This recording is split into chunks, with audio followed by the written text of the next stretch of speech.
perkenalkan, nama saya Andita Ayu Putri dari SMP Negeri 3 Boyolali. Hari ini saya akan menyampaikan hasil resensi novel Dikta dan Hukum yang ditulis oleh Dia Anfara dan diterbitkan oleh penerbit Asaka Aksara X Love Apple. Diterbitkan di kota Jakarta pada tahun 2021 dengan jumlah halaman 388 halaman dan nomor ISBN 978 623 310 0137. Sekuat apapun sebuah pasal mengikat suatu hukum, tetap akan ada satu hukum tertinggi, hukum Tuhan, satu-satunya yang berkuasa penuh dalam menentukan akhir cerita yang Dikta dan Nadira yakini akan abadi. Sebuah kutipan yang berasal dari novel Dikta dan Hukum ini ditulis oleh Dia Anfara atau lebih sering dikenal sebagai pemilik akun Twitter Kejepian. Menggelarkan kisah romansa remaja dan keabadian perasaan yang telah lama singgah di hati seseorang, Ara berhasil membuat pembaca ikut belajar bahwa kita harus terima takdir Tuhan meskipun berarti harus melepaskan orang tersayang. Bermula dengan Dikta dan Nadira yang terjebak dalam sebuah perjodohan.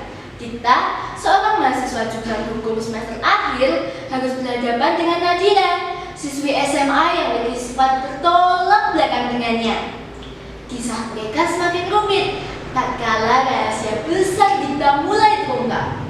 Rahasia yang seharusnya hanya ia, sang ibu dan Tuhan yang tahu dan ia simpan hingga akhir hayat, harus terungkap oleh teman-temannya dan Nadira, menimbulkan kekecewaan, konflik, dan ketakutan akan apa yang terjadi. Kondisi Dikta yang mulai memburuk membuatnya tak lagi bisa menjalani hari seperti dulu. Satu persatu harapan untuk sembuh Dikta lepas, dan kini satu-satunya keinginan Dikta adalah menikahi Nadira. Namun apabila Tuhan berkehendak lain, apa yang bisa dilakukan oleh seorang pradikta?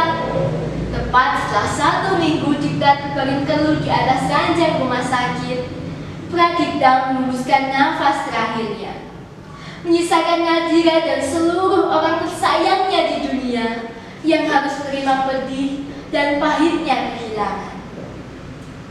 Novel Dikta dan Hukum memiliki 2 tokoh utama, yaitu Dikta dengan sifat disiplin dan pintar, sedangkan Nadira dengan sifat cenderung pemalas dan mudah putus asa.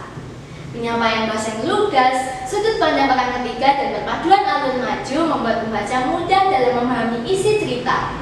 Berlatar di kota Bogor, Ara berhasil memberikan nuansa sendu dan hangat yang membuat pembaca ikut merasakan setiap laga dalam cerita.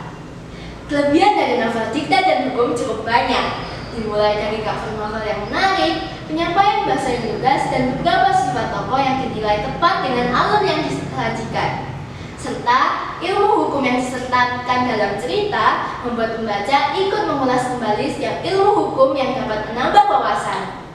Namun, setiap novel tak luput dari kekurangannya. Kekurangan novel Dikta dan Hukum adalah alur yang mudah ditebak, sehingga tidak menimbulkan rasa penasaran yang mendalam, serta sifat tokoh yang dinilai terlalu sempurna seperti yang dimiliki oleh tokoh Dikta. Tak hanya itu, beberapa kesalahan tanda baca membuat pembaca sulit dalam memahami isi dari suatu kalimat. Novel ini menghadirkan perjuangan tentang penyakit yang tak akan sembuh dan dilema dalam mempertahankan cinta yang abadi di dunia. Ara berhasil membuat pembaca ikut merasakan setiap kesedihan dalam cerita. Perjuangan dalam mempertahankan apa yang telah dibangun, namun pada akhirnya harus runtuh. Tigapan hangat yang kini hanya tersisa sebagai kenangan. Hukum Tuhan, satu-satunya yang berkuasa penuh dalam menentukan akhir cerita dari setiap hidup manusia. Dan sekarang, Ara berhasil mengabadikan kisah cinta non tragis dari Dikta dan Nadira dalam sebuah karya. Sekian penyampaian resensi dari saya. Terima kasih dan sampai jumpa.